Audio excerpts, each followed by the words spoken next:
Tonight, I invite every Kenyan to what I believe will become the most consequential national conversation since the adoption of our Constitution in 2010. A national conversation about Kenya's development charter. This is a national undertaking about the future of our republic, about the development imperatives enshrined in the articles of our Constitution, the attainment of the Constitution's high development aspirations, and the opportunities we owe future generations as a result. This national conversation must rise above politics, transcend electoral cycles, and unite us around a shared destiny. For 2 decades, Vision 2030 shaped our national development priorities, informed public policy, catalyzed investments, and most importantly, inspired the promulgation of our new Constitution. As Vision 2030 approaches its horizon, our responsibility is not simply to replace it with another government document or plan. Our responsibility is far greater under the 2010 Constitution. That is, to craft a new national development charter that gives effect to the development imperatives enshrined in the Constitution, and to decide together what kind of Kenya we want to build over the next generation and beyond. That conversation belongs to each one of us and to all of us. But before we decide where we should go next, we must first reflect honestly on the journey we have traveled. Since our independence more than 6 decades ago, the world has witnessed 3 great waves of industrialization and economic transformation, and Kenya has stood at the threshold of each one of them. Each wave lifted hundreds of millions of people out of poverty, transformed low-income economies into high-income nations, and created new centers of high economic growth, manufacturing, innovation, and global prosperity. The first unfolded between the 1960s and 80s. It involved the East Asian tigers, including South Korea, Singapore, Taiwan, and Hong Kong, which transformed themselves into prosperous, high-income, industrialized economies. The second was in the late 1970s. China, together with Malaysia, Thailand, Indonesia, and Mauritius, embarked on bold economic reforms that lifted hundreds of millions of their citizens out of poverty and transformed their economies into globally competitive manufacturing and investment hubs. The third wave began in the early 90s. Vietnam, India, Bangladesh, and Cape Verde embraced reforms, expanded exports, attracted investments, and fundamentally changed the trajectory of their economies within one generation.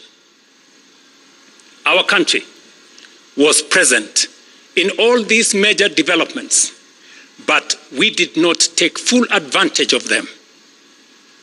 In 1965, for example, Kenya and South Korea each had a GDP per capita of approximately $110 US. Today, South Korea exceeds 36,000 US dollars compared to ours of 2,400 US dollars, a multiple of 15. In 1980, when China began its economic reforms, its GDP per capita stood at approximately 200 US dollars. Kenya's was then 450 US dollars. China overtook us and today has a GDP per capita exceeding 14,000 US dollars, a multiple of 6 compared to ours. When Vietnam embarked on economic reforms in the early 90s, Vietnam's income per person was roughly half ours. Today, Vietnam's GDP per capita stands at approximately 5,000 US dollars, more than double ours. Bangladesh has followed a similar remarkable path. Even more sobering is the fact that we are now being challenged by countries much closer to home. Ghana's GDP per capita is about 3,200 US dollars, roughly 30% higher than ours.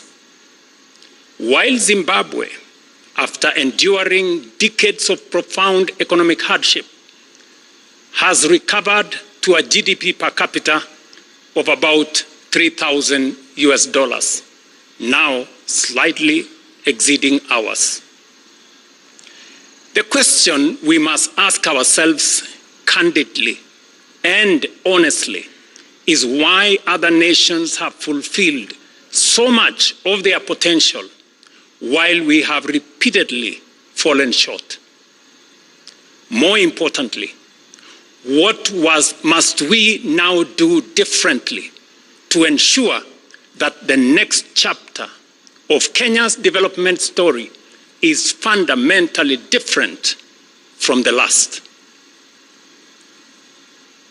Fellow citizens, there is, however, some good news.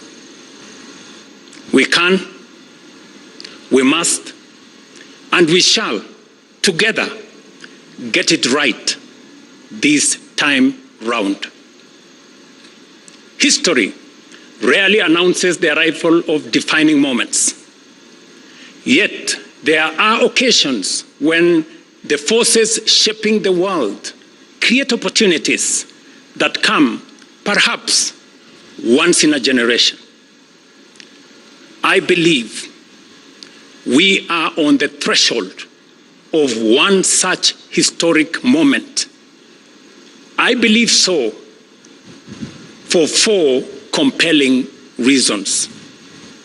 First, 4 years ago, our priority as a nation was not to imagine Kenya's next chapter. It was to survive global economic turbulence, restore stability, rebuild confidence, and place our economy back on a firm foundation. Together, we achieved that. We have restored macroeconomic stability. We have stabilized our currency. We have rebuilt our foreign exchange reserves to over 15 billion US dollars, providing 6.5 months of import cover. Inflation has fallen. Borrowing costs have declined. Investor confidence has returned. Last year, for example, Kenya attracted a record $3.2 billion in foreign direct investment, more than double the amount recorded in 2022.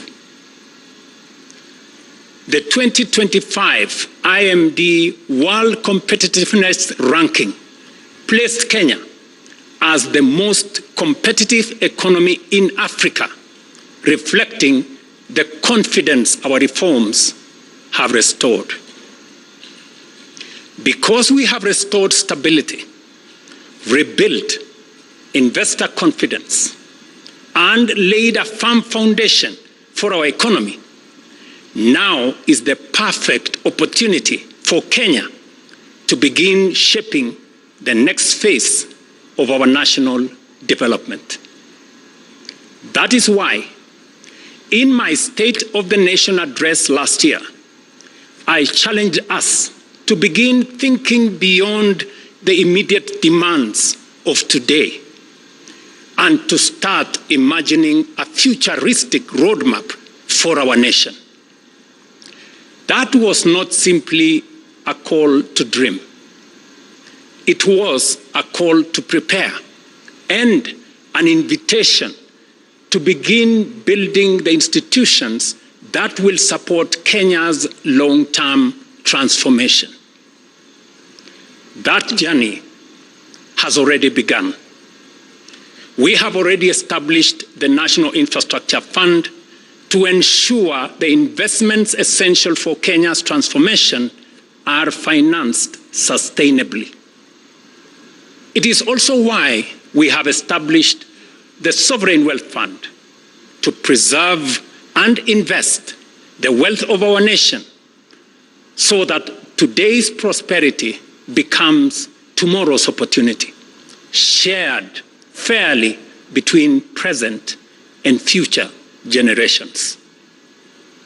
Together, these institutions represent more than new opportunities. They embody a philosophy of nation building, that lasting prosperity is built through institutions that outlive governments. God bless you all. God bless Kenya, and I thank you.